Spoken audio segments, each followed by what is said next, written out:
आज हम स्टार्ट करने वाले हैं कोल्बी इलेक्ट्रोलाइसिस प्रोसेस। ठीक है, तो हम देखते हैं रिएक्शन में क्या क्या होगा। तो हम बात करते हैं जैसे कि इसमें लिखा है इलेक्ट्रोलाइसिस। इलेक्ट्रोलाइसिस मतलब कंटेनर होगा, इलेक्ट्रोड्स होगा और इलेक्ट्रोलाइट्स होते हैं। अब हम देखते हैं इसमें इलेक्ट्रोलाइट कौन सा फिल करते हैं और क्या क्या प्रोडक्ट फॉर्म होता है। तो जो हम इसमें इलेक्ट्रोलाइट यूज करते हैं वो इलेक्ट्रोलाइट्स होते हैं यहाँ पर सोडियम पोटेशियम, या तो सोडियम होगा या पोटेशियम होगा। और क्या होगा, sodium potassium salt of carboxylic acid. या तो सोडियम का सोल्ट होगा या पोटेशियम का सोल्ट होगा। इसको डिनोट कैसे करते हैं, जैसे ये कार्बोक्सिलिक एसिड हम कैसे बनाते हैं RCO। अब यहाँ H को रिमूव करेंगे तो क्या करेंगे नेगेटिव, और नेगेटिव के साथ में सोडियम होगा, ये क्या होगा पोटेशियम। ठीक है, तो ये क्या होगा सोल्ट होगा। जब इसका क्या करवाते हैं कोल्बी इलेक्ट्रोलाइसिस प्रोसेस करवाते हैं। फिर इसका कोल्बी इलेक्ट्रोलाइसिस प्रोसेस करवाते हैं, यहाँ पर हमें एल्केन मिलती है। क्या प्रोडक्ट मिलता है अपने को, एल्केन प्रोडक्ट मिलता है। ठीक है, अब अगर हम एग्जांपल ले R की जगह में यहाँ पर ले CH3 ग्रुप ले, जैसे एग्जांपल ले CH3 CO नेगेटिव और साथ में लेते हैं सोडियम। अब अगर हम इसका क्या करवाएं, कोल्बी इलेक्ट्रोलाइसिस प्रोसेस करवाते हैं।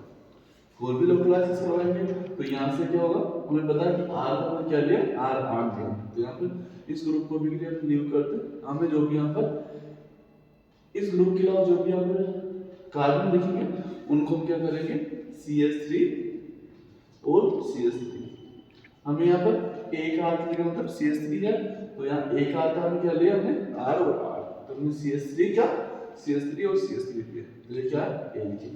क्या एल्केन जो अपना मेजर प्रोडक्ट होता है वो ये होता है। ठीक है, इसके अलावा इसके साथ में कुछ प्रोडक्ट बनते हैं वो मैकेनिज्म के साथ में डिस्कस करेंगे। इसकी मैकेनिज्म को एक्सप्लेन करने के लिए हमें क्या नीड होगी, इसका डायग्राम बनानी। ठीक है, तो हम डायग्राम बनाते हैं। ठीक है, इसको अरेंज करते हैं।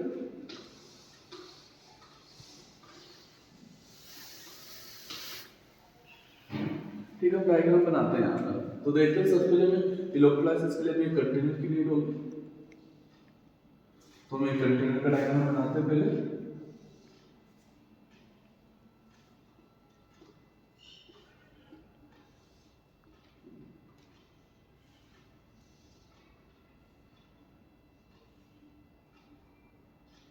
ठीक है, कंटेनर हो गया। अब इसमें हम इलेक्ट्रोड पुट करते हैं।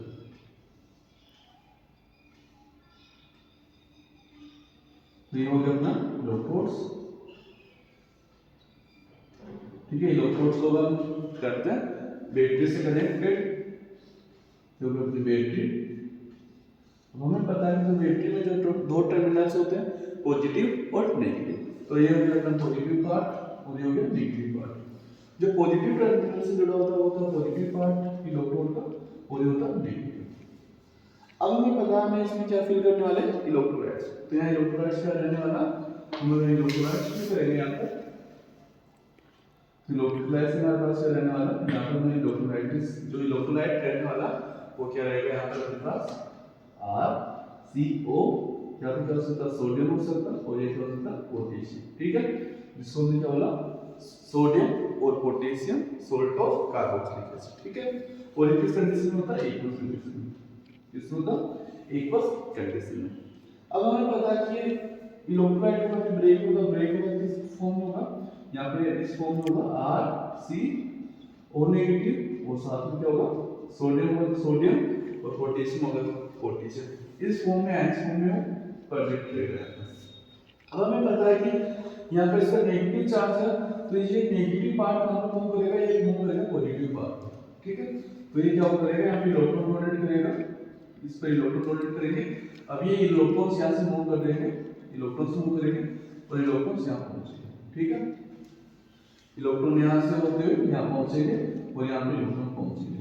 अब इलेक्ट्रॉन्स यहाँ पहुंचेंगे तो इलेक्ट्रॉन्स को कोई गेन करेगा, वो हम बात करेंगे वन बाय वन, देखते हैं कि कौन इलेक्ट्रॉन डोनेट करेगा कौन गेन करेगा। ठीक है, तो अब जो पॉजिटिव पार्ट है इसका क्या नाम होता है, इसका नाम होता है एनोड। क्या नाम होता है एनोड, और इस इलेक्ट्रोड को क्या नाम होता है, इसका नाम होता है कैथोड। ठीक है, अब देखिए वन बाय वन कि इन पर क्या मैकेनिज्म होती है। तो फर्स्ट ऑफ ऑल हम राइट करते हैं एनोड मैकेनिज्म। एनोड, एनोड पे कौन सा चार्ज है, पॉजिटिव, तो यहाँ पर हम राइट करते हैं पॉजिटिव चार्ज। और हमें पता है एनोड पर जस्ट हम पॉजिटिव नेगेटिव हम कंसीडर नहीं करते।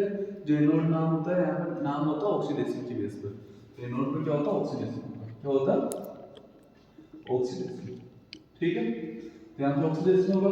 अब यहाँ पे क्या होगा, जैसे कि ये आयन से आएगा या डिपोजिट इलेक्ट्रॉन डोनेट करेगा। ठीक है, तो ये हम किस राइट करेंगे, R C double bond O negative. ठीक है, नेगेटिव मतलब क्या हो गया, हमें दो इलेक्ट्रॉन होते हैं।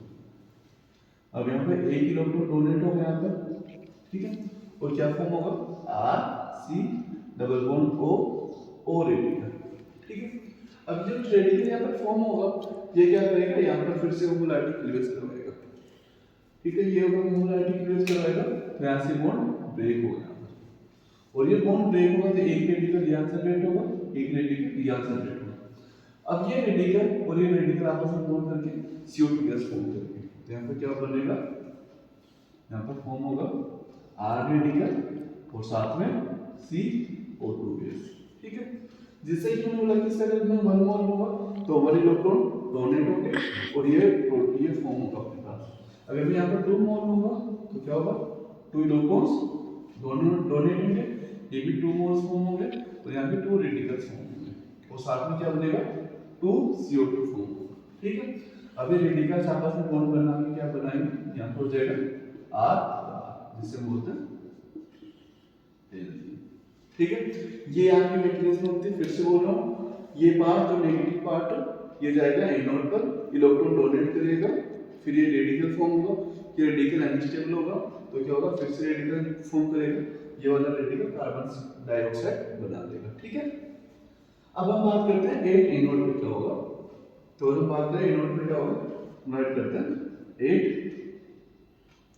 एनोड पे हो गया, बात करते हैं 8 कैथोड। 8 कैथोड, फिर से बोल रहा हूँ मैकेनिज्म देखना है, क्योंकि ये मुझे याद हो तो भी कोई दिक्कत नहीं है और ना हो तब भी कोई दिक्कत नहीं है। कैथोड पर देखते हैं, कैथोड में कौन सा चार्ज होता है, नेगेटिव चार्ज होगा और यहाँ पर क्या होगा, रिडक्शन होगा। ठीक है, अब देखते हैं रिडक्शन किसका होगा। अभी हमने देखा कि यहाँ पे ऐसे इलेक्ट्रॉन्स इसने डोनेट किया, यहाँ से इलेक्ट्रॉन्स यहाँ पहुंचे और ये इलेक्ट्रॉन्स यहाँ से होते हुए इस इलेक्ट्रोड पे पहुंचे। अब जनाब जो एक्वस कंडीशन में वाटर होगा, ये वाटर क्या करेगा, ये वाटर से इन इलेक्ट्रॉन को गेन करेगा, इन इलेक्ट्रॉन्स को गेन करेगा तो क्या होगा, यहाँ पर H2 प्लस इलेक्ट्रॉन्स और बीच का क्या होगा, रिडक्शन होगा। अब हमें देखते हैं कि यहाँ पर 2 इलेक्ट्रॉन्स डोनेट करे, कितने इलेक्ट्रॉन डोनेट किए थे, 2 इलेक्ट्रॉन। देखो यहाँ से 1 इलेक्ट्रॉन गया, अगर 2 मोल होगा तो 2 इलेक्ट्रॉन यहाँ पहुंचे। अब 2 होंगे तो यहाँ पर यूज भी कितने होंगे, 2 ही होंगे। जितने यहाँ पर डोनेट होंगे उतने यहाँ पर यूज होंगे। ठीक है, तो H2 तो यहाँ पर भी इसमें करेंगे 2 से करेंगे तो क्या होगा, यहाँ फॉर्म होगा H2 और साथ में 2 OH नेगेटिव आयन फॉर्म होगा। ठीक है, तो यहाँ पे गैस फॉर्म होती है। फिर से बोल रहा हूँ, यहाँ पर वाटर का होता है रिडक्शन और इस साइड को होता है ऑक्सीडेशन। अगर हम बात करें यहाँ पर कि ओवरऑल इस मैकेनिज्म में हुआ क्या, उनको की पॉइंट्स में राइट करते हैं। ठीक है, इसको हम राइट करते हैं की पॉइंट्स में। तो की पॉइंट्स अगर हम राइट करने चले तो फर्स्ट जो अपना पास पॉइंट आएगा, हम बोलेंगे कि एनोड में क्या क्या ऑब्टेन हुआ। तो एनोड में क्या ऑब्टेन हुआ, एक हुआ एल्केन, एक क्या हुआ एल्केन और एक हुआ CO2। तो हम बोल राइट कर सकते हैं alkene and carbon dioxide gases are liberated at हमें लग देखो एनोड, तो 8 एनोड। ठीक है, अब जो सेकंड पॉइंट है, सेकंड पॉइंट की अगर हम बात करें तो हम देखेंगे कि कैथोड पे कौन सी गैस मिली है, हमें कैथोड पे गैस मिली है H2। तो हम बात करेंगे hydrogen gas is liberated at cathode. ठीक है, जितने इंपॉर्टेंट है दोनों पॉइंट्स हैं, इनसे भी इंपॉर्टेंट एक पॉइंट और आता है यहाँ पर, जिसको हम बात करते हैं कि इस प्रोसेस के बाद क्या होता है, इस प्रोसेस के ड्यूरिंग पीएच पे क्या इफेक्ट पड़ता है। तो अगर मैं बात करूं, देखो यहाँ पर इसका रिडक्शन होगा, तो यहाँ पे कौन से आयन जनरेट होंगे, यहाँ जनरेट होंगे OH आयन जनरेट होंगे। कौन से आयन जनरेट होंगे, OH आयन जनरेट होंगे। अगर किसी सॉल्यूशन में OH आयन जनरेट हुए हैं, देखो यहाँ पर, तो बताओ इसकी पीएच पे क्या इफेक्ट पड़ेगा। अगर OH आयंस फॉर्म होंगे, इसका मतलब क्या होगा, इसका बेसिक नेचर बढ़ेगा, बेसिक नेचर का मतलब क्या होता है, पीएच इंक्रीज होगा। ठीक है, अगर हम बात करें कि इसका सॉल्यूशन ऑफ पीएच क्या होता है, इन पीएच की वैल्यू क्या होती है, बढ़ेगी। तो हम राइट करेंगे यहाँ पर pH of solution will be increased during electrolysis process। ठीक है, तो एक बार तीनों पॉइंट में देखना, फिर से मैं रिकैप करते हैं इसको कि यहाँ पे क्या होगा, जो अपना नेगेटिव पार्ट है वो एनोड पर जाएगा और यहाँ पे इलेक्ट्रॉन लोडेड करेगा, वो इलेक्ट्रॉन्स यहाँ से होते हुए इस सर्किट से होते हुए यहाँ पहुंचेंगे। इन इलेक्ट्रॉन्स को वाटर क्या करेगा, गेन करेगा, रिडक्शन करेगा अपने आप को। ठीक है, तो यहाँ पर जब इसका ऑक्सीडेशन होता तो हमें एक एल्केन मिलती है और क्या मिलता, कार्बन डाइऑक्साइड गैस।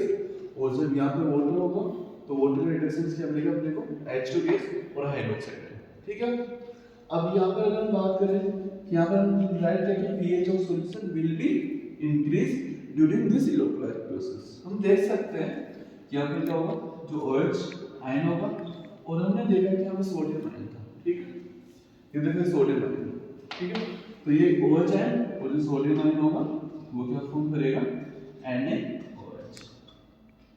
और हमें पता है कि NaOH क्या होता है, बेस, और बेस की पीएच क्या होती है, ग्रेटर से होती है। ठीक है, तो ये पॉइंट्स थे। अब हम इनके कुछ एग्जांपल्स करते हैं जो इंपॉर्टेंट एग्जांपल्स होते हैं। ठीक है, इनको देख लो, फिर करने वाले हैं।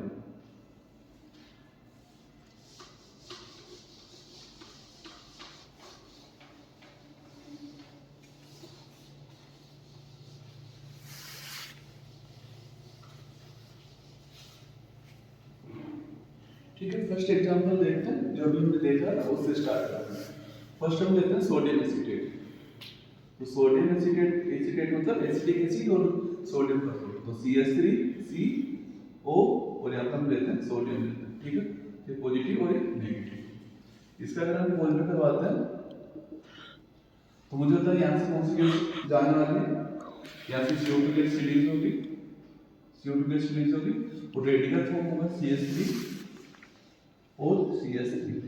एक रेडिकल यहाँ पर, एक रेडिकल यहाँ पर, और दोनों में क्या होगा, बॉन्ड फॉर्म हो जाएगा। ठीक है, इस तरह का नाम है एल्केन, इसका हम कॉमन नाम लिखते हैं एल्केन। ठीक है, इसका नेम क्या होता है, एथेन होता है। ठीक है, दो बार तो एथेन। अगर दूसरे एग्जांपल अगर हम ले यहाँ पर CH3, चलो अनदर एग्जांपल लेते हैं CO। ठीक है, ऐसा कोलवे करवाते हैं, कोलवे इलेक्ट्रोलाइसिस करवाएंगे, तो हम यहाँ देख सकते हैं कि यहाँ से CO2 गैस जाएगा और रेडिकल यहाँ फॉर्म होगा। तो रेडिकल कैसे फॉर्म होगा, यहाँ पर ये रेडिकल फॉर्म होगा। ठीक है, और क्या होगा साथ में, एक रेडिकल यहाँ फॉर्म होगा। ये दोनों सेम है ताकि हम ब्यूटेन बना सके, इसलिए मैंने इनको इस फॉर्म में अरेंज किया। तो दोनों रेडिकल्स में बॉन्ड फॉर्म होगा और क्या बनेगा यहाँ पर, ब्यूटेन बनेगा। ठीक है, ये मेजर प्रोडक्ट बनेगा। साथ में यहाँ पर जो हमने लिया CO2 और साथ में क्या होगा, H2 गैस भी फॉर्म होने वाली है। ठीक है, और ये क्या है, ब्यूटेन। ये है ब्यूटेन। अब जब कई बार क्या होता है, मेजर प्रोडक्ट अपने पास ब्यूटेन होता है, बट यहाँ पर क्या होता है, जो रेडिकल्स फॉर्म हुए, अगर इसको राइट करो तो CH3 और CH2 रेडिकल और CH2 रेडिकल और CH3। तो यहाँ पर क्या होता है, कई बार डिस्प्रपोर्शनल रिएक्शंस होती है। हमें पता है रेडिकल्स अगर फॉर्म होंगे तो काफी प्रोडक्ट बनते हैं, काफी अनस्टेबल प्रोडक्ट भी बनते हैं, स्टेबल प्रोडक्ट भी बनते हैं।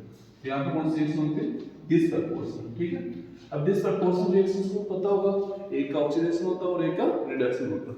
अगर हम बात करें, एक तो बनेगा यहाँ पर अपने पास CH3 और एक प्रोडक्ट बनेगा अपने पास CH2 और CH2 डबल बॉन्ड। मैं फिर से बोल रहा हूँ ये दोनों क्या माइनर प्रोडक्ट है, ये क्या माइनर प्रोडक्ट है जब बात करें पॉसिबल प्रोडक्ट, ठीक है। और ये क्या अपना मेजर प्रोडक्ट है, ठीक है। अब अगर ये फर्स्ट एग्जांपल हो गया, सेकंड और ये हो गया थर्ड एग्जांपल बच्चे, ये माइनर प्रोडक्ट है मेजर प्रोडक्ट में यही बनाना, ठीक है। ये जनरली एग्जाम में नहीं आता, नीट में नहीं आता, नीट में सिंपल ज्यादा पहुंचेगा। अगर बात करें जेईई एडवांस के लिए तो वो पॉसिबल प्रोडक्ट पहुंच सकता है, ठीक है। चलो एक और पॉसिबल प्रोडक्ट बन सकता है यहाँ पर, उसकी भी बात कर लेते हैं। जैसे कि मैंने बोला कि ये फॉर्म होगा, इससे पहले भी तो कुछ फॉर्म होगा ना, तो हम बात करें ये फॉर्म हो सकता है CH3C डबल बॉन्ड O और O रेडिकल। जब ये फॉर्म होगा तो मुझे पता है कि एक रेडिकल ऐसा ही हो सकता, तो यहाँ पर क्या बन सकता CO C double bond O और यहाँ पर CH3, ठीक है। सॉरी यहाँ पर CH2 चलेगा ना, तो ये हो गया CH3, ये CH2 और ये CH3, ये हो गया टॉक्साइड लिंकेज। अब हमें पता है वैसे वीक बॉन्ड होता है तो ये क्या होगा, काफी वीक बॉन्ड होगा, तो एनएचटीओ प्रोडक्ट बनेगा। इसके अलावा कौन से प्रोडक्ट और बन सकते हैं, ये भी बन सकते हैं CH3 CH2 C double bond O और साथ में ये रेडिकल और यहाँ पर ये होगा R रेडिकल। यहाँ पर क्या बन सकता है, एस्टर बन सकता है, क्या बन सकता है, एस्टर बन सकता है, प्रोक्साइड बन सकता है और डिसप्रपोर्शनल रिएक्शंस बन सकते हैं। तो ये क्या होते हैं, माइनर प्रोडक्ट होते हैं सभी, ये सभी क्या होते हैं, माइनर प्रोडक्ट या माइनर रिएक्शंस होती है इसमें। तो ये पॉसिबिलिटीज होती है, बट हमें आंसर ये टिक करना होगा। अगर पॉसिबल पूछे तब हमें सबको टिक करना पड़ेगा। अब आगे कुछ एग्जांपल देखते हैं यहाँ पर, ठीक है। इरेज करता हूँ,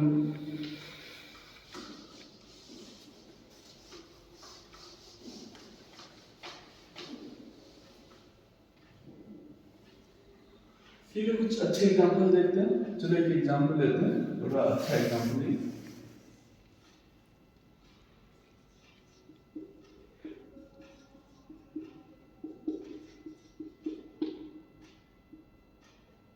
negative positive negative positive negative positive, ठीक है। अब इसका कॉलम करवाते हैं, तो ध्यान से देखना है यहाँ पर। देखो यहाँ से कौन सी गैस आने वाली है, CO2 गैस, CO2 गैस और CO2 गैस। तो एक रेडिकल यहाँ फॉर्म होगा, एक रेडिकल यहाँ फॉर्म होगा, एक रेडिकल यहाँ फॉर्म होगा। कैसा दिखेगा ये यहाँ पर दिखेगा अपने को कुछ ऐसा, एक रेडिकल यहाँ पर बनेगा, एक रेडिकल यहाँ पर, एक रेडिकल यहाँ पर। देख पा रहे हो। अगर इन दोनों को मैं बाइंड करवाता हूँ तो 3 मेंबर को लेके ये रेडिकल बचा हुआ रहेगा। अगर इन दोनों को बाइंड करवाते हैं तो देखो कैसा दिखेगा ये बनेगा यहाँ पर, ये रेडिकल बनेगा। अब देखो यहाँ पर एक और ऐसा मॉलिक्यूल आएगा और यहाँ पर बनेगा बाइसाइक्लो रिएक्शन, बाइसाइक्लो प्रोडक्ट बनेगा, ठीक है। यहाँ रेडिकल दोनों में बॉन्ड बन जाएगा। तो इस स्ट्रक्चर को एक और एग्जांपल देखते हैं। ये अपना हो गया थर्ड तक हो गया था, तो ये हो गया फोर्थ एग्जांपल, ठीक है। अब फिफ्थ एग्जांपल की बात करते हैं, तो फिफ्थ एग्जांपल हम लेते हैं। चलिए एग्जांपल लेते हैं, जैसे कि मैंने बोला कि यहाँ पर कुक बोल सकते हैं, कुक नहीं, बट यहाँ पर ये सोल्ट है, ठीक है। कुक नहीं है यहाँ पर, सिंपल सोल्ट है और ये ले सकते हैं आप, ठीक है। इसका अगर हम कॉलबैक करवाते हैं तो देखो इसका कॉलबैक करवाएंगे तो फिर से यहाँ से कौन सी गैस आने वाली है, CO2 गैस, CO2 गैस, ठीक है। और यहाँ बनेंगे रेडिकल, तो रेडिकल कैसे स्ट्रक्चर दिखेगी यहाँ पर, ये बॉन्ड आ गया एडिटिव और रेडिकल यहाँ बनेगी, रेडिकल रेडिकल। अब देखो इसकी दो पॉसिबिलिटीज है। अगर फर्स्ट पॉसिबिलिटीज में अगर मैं यहाँ पर बॉन्ड बनाऊं तो कैसे स्ट्रक्चर दिखेगी, ये स्ट्रक्चर देखेगी ऐसे, ठीक है। दूसरी कंडीशन में मैं यहाँ पर एक और ले लिया यहाँ पर और ये रेडिकल और रेडिकल, ठीक है।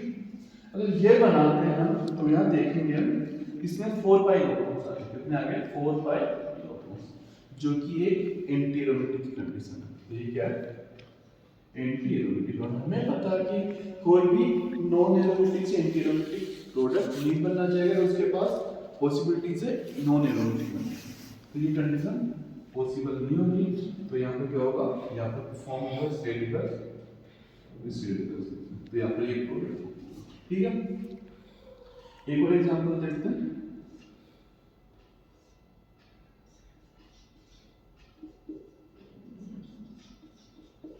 ठीक है, एग्जांपल देखते हैं।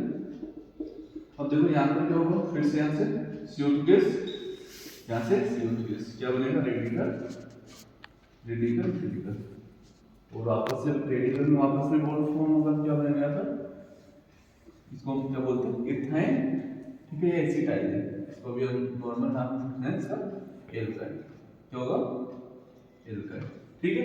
दो कार्बन तो इथाइन हो जाएगा। एक और लास्ट एग्जांपल करते हैं, फिर फिनिश करते हैं इसको।